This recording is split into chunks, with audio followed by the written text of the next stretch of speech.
de índole general acerca de que la evolución general de nuestras manifestaciones culturales, llamémoslas de carácter histórico, artístico o arqueológico, obedecen a una continuidad cultural. Hay que hacer hincapié. Audiencia pública, 24 de marzo de 1972. En ello, de esto que no ha habido prácticamente desde sus orígenes, desde la aparición del hombre en nuestro territorio, una discontinuidad o una ruptura cultural cuando se trata de aducir que determinados países tienen criterio de concesionar los bienes de índole arqueológica, los de índole histórica, que tienen la facultad de poder comerciar con ellos y otorgar la propiedad, etc., entramos en un terreno que es totalmente distinto de las particularidades nuestras. En un país como Egipto, en el cual se ha dicho que el propio Estado vende en sus museos las piezas que consideran duplicadas o de segunda importancia. En otros países en los cuales se otorgan permisos no solo de exportación, sino que incluso se ha dado desde siempre la libertad completa de la posesión de los bienes, de bienes culturales. En nuestro país prácticamente delegan en particulares la tenencia de sus bienes culturales. Un país como Egipto, el Egipto actual, que no tiene prácticamente nada que ver, o su ruptura cultural fue tan acentuada con los tiempos de las viejas dinastías egipcias. Igualmente sucede con Grecia, incluso lo que representa la cultura romana o las culturas primitivas de muchos países europeos.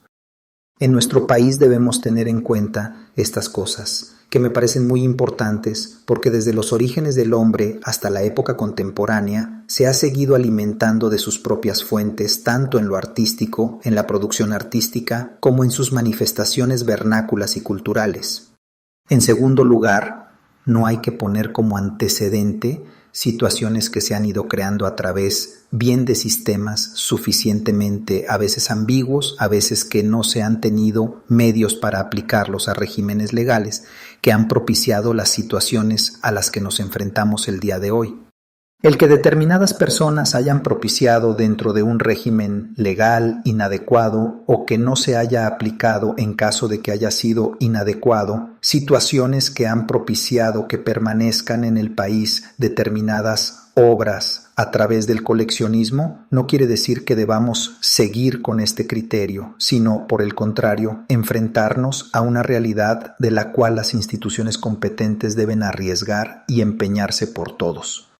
Audiencia pública, el 24 de marzo de 1972, los medios posibles para cumplir con las funciones que le determina la ley.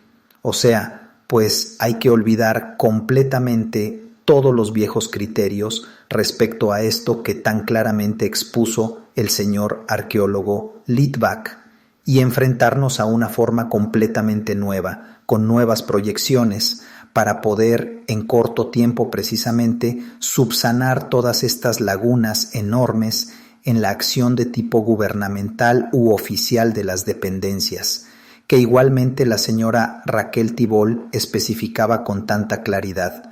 Por ejemplo, la inexistencia por parte del Instituto Nacional de Bellas Artes de un sistema permanente de investigación, un organismo de información y de catalogación, de que no ha habido nunca una comisión como la que ha trabajado desde hace varios años, por lo que respecta a lo histórico y lo arqueológico en el Instituto Nacional de Antropología, que coordine precisamente no solamente las actividades del instituto, sino las de muchas otras instituciones, y que al mismo tiempo sea el organismo que a través de los especialistas verdaderos en las ramas del arte pueda y deba al mismo tiempo estar propiciando los elementos de juicio y los elementos de acción, tanto para la conservación como para el conocimiento del arte de México. Así pues, hago una proposición concreta que es precisamente que en el documento de la ley quede definitivamente incorporada la formación de lo que podríamos llamar la Comisión Nacional de Zonas y Monumentos artísticos, para que en la forma más rápida y más efectiva posible comience a funcionar el organismo que aglutine la acción general tanto de Estado, de instituciones de cultura y de particulares, para lograr en el menor tiempo posible subsanar las deficiencias de aplicación legal que se han tenido para la defensa del patrimonio cultural en lo que respecta al arte de México. Igualmente, es sumamente importante también el hecho de decir y aclarar perfectamente que en lo que respecta al arte contemporáneo debe existir lo que ya anotaba la señora Tibol, el registro de comerciantes y al mismo tiempo que se vaya llevando a través de las obras que se van vendiendo, el archivo de todo aquello que se va produciendo y que va teniendo determinada calidad, cuando menos a través del filtro de lo que pasa por una galería, a través de una exposición o que es vendido en el comercio público. Audiencia pública, the 24th of March 1972, 199.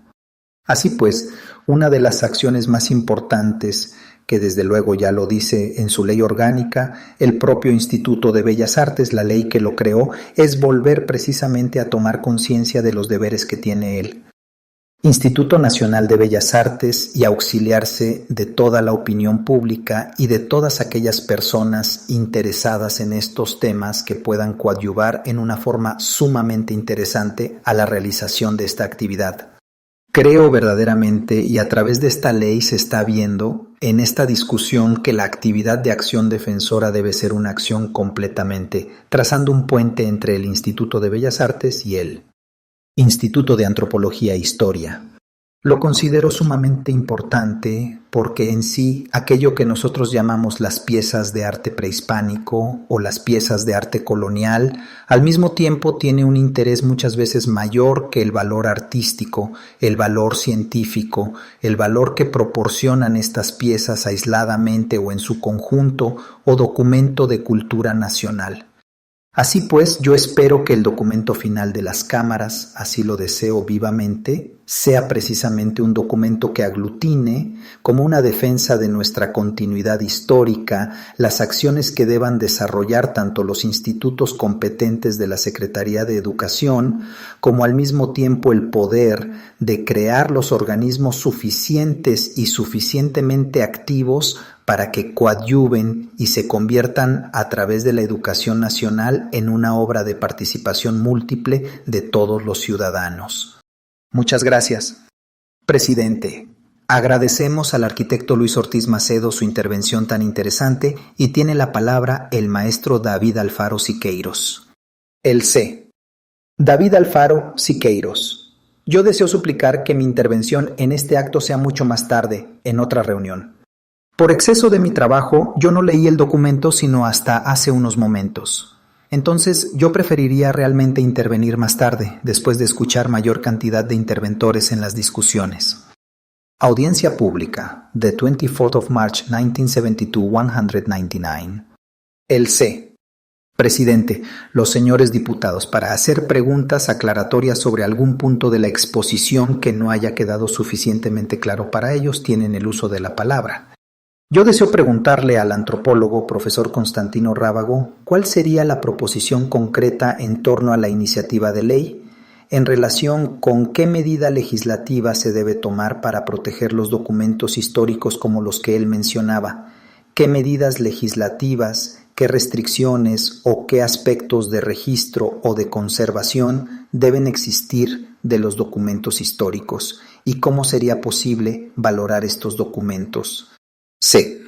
Rábago Constantino. Bueno, es ciertamente difícil, ya algo de eso mencionó el doctor Bonfil Batalla, que nuestra autoridad en este momento para la defensa de las zonas arqueológicas, por lo menos por supuesto, y las coloniales en vista de la enorme cantidad que existe de ellas. El doctor Litvak mencionó lo que a nivel popular ya se ha difundido bastante de que tenemos 11,000 zonas arqueológicas y de que es absolutamente cierto, de ninguna manera actualmente existen 121,000 comunidades en el país, la mayor parte de las cuales son una proyección de las viejas comunidades mexicanas y la mayor parte de las cuales tienen, además de zona arqueológica, zona colonial, de modo que podemos multiplicar, no a escala aritmética, verdaderamente increíble la cantidad de monumentos que habría que proteger. No alcanza absolutamente y de ninguna manera ningún recurso nacional para ello, de modo que yo no puedo contestar exactamente porque no tengo una idea precisa. C. Deep. Alejandro Peraza. Me refería yo concretamente a los documentos, no a los monumentos, a los documentos históricos, como los que usted hizo favor de leer hace un momento, y que fue posible rescatar de ese documento ese papel fotográfico que usted nos comentó hace un momento en esta sesión. C.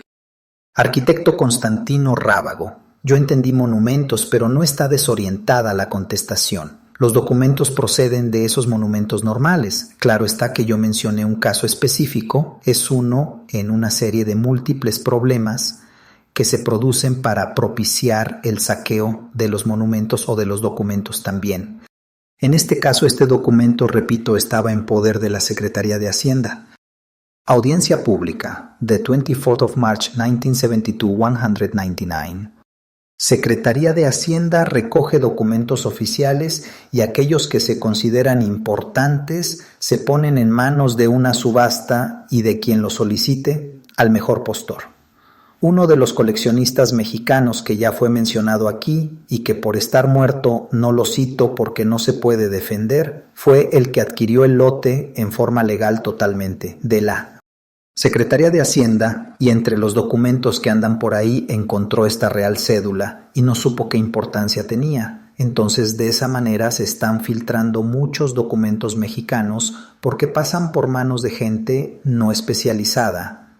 No contamos, vuelvo a repetir otra vez, con ningún sistema de control, ni de defensa, ni de vigilancia que permita la defensa del patrimonio cultural de la nación en ningún sentido.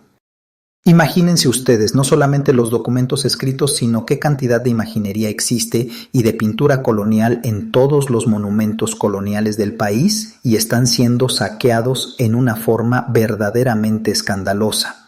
Las zonas arqueológicas no se diga. Aquí alguien podría informarles a ustedes de quién tiene una estela maya cortada en 3 partes, de más de 3 metros de altura. Cortaron 3 partes y eso no es producto de un encuentro fortuito en un terreno de cultivo, producto de un saqueo directo. Y muchos de los documentos, como están saliendo a las universidades de Estados Unidos, como salió en un tiempo nuestro Chilam Balam, que se encuentra en Estados Unidos precisamente, siguen saliendo a ciencia y paciencia de... Yo no sé si decir que todos somos culpables en realidad porque no hemos logrado conseguir un documento, una ley que sea un mecanismo seguro, y es por lo que yo estoy con un espíritu conciliatorio, no acusando a nadie. No hablamos de antipatriotismo. Todos los mexicanos queremos a nuestro país, queremos participar en las tareas de conservación del patrimonio cultural, pero es probable que el hecho de que no hayamos podido defender nuestro patrimonio esté relacionado o con la falta de mecanismos legales adecuados o más que nada con la falta de recursos oficiales, que es lo más seguro. Entonces, sí, los recursos oficiales o la audiencia pública de 24th of March 1972, 201 falta de ellos va a seguir existiendo. Tengo la impresión de que es imposible reunir los recursos naturales para una defensa adecuada, pronto ya, de todos nuestros monumentos, de todas nuestras joyas artísticas y culturales. Entonces nos queda nada más encontrar un recurso legal que por lo menos por ahí no sea por donde se fuguen nuestros tesoros culturales. Entonces no hay una respuesta concreta, vuelvo a repetir, ni para el caso de monumentos ni de documentos. El problema está en que yo dije en documentos que se necesita una conciencia nacional. Afortunadamente, abundó en este criterio el doctor Bonfil Batalla. Lo sabemos y por experiencia los que hemos trabajado en el campo estas cosas durante muchos años, 30 o 40 años enfrentándonos a una realidad. Sabemos que el mexicano del interior y aún el de las grandes ciudades no tiene conciencia de lo que significa el valor del patrimonio cultural de la nación y es ni más ni menos que el portafolio donde a nivel nacional armamos lo que es nuestra personalidad y por lo que somos admirados, queridos y respetados en el mundo entero. Nada nos da más nombradía. Nada nos delega más a los ojos del mundo entero que todas las manifestaciones que están avaladas por el patrimonio cultural de la nación. Por esta consideración sola, vale la pena para que intentemos dos cosas. Primero, una campaña a nivel nacional, programada a través de las instituciones educativas del país, desde la primaria hasta los niveles superiores, de manera de dotar de conciencia absoluta de lo que significa la defensa del patrimonio cultural de la nación. Si esto no se hace de este modo, todo lo demás que estamos intentando es artificial y no productivo para lo que queremos conseguir. El señor diputado Ramiro Robledo Treviño, presidente de la Comisión de Asuntos Legislativos, tiene la palabra. El C. Ramiro Robledo Treviño. Oímos hablar al señor director de la Academia de Ciencias de la Anáhuac sobre estos aspectos. Él nos habló del apoyo de los antropólogos nacionales a la iniciativa, habló sobre la exclusión de la propiedad privada de los bienes arqueológicos, habló de promociones en museos y exposiciones internacionales, sobre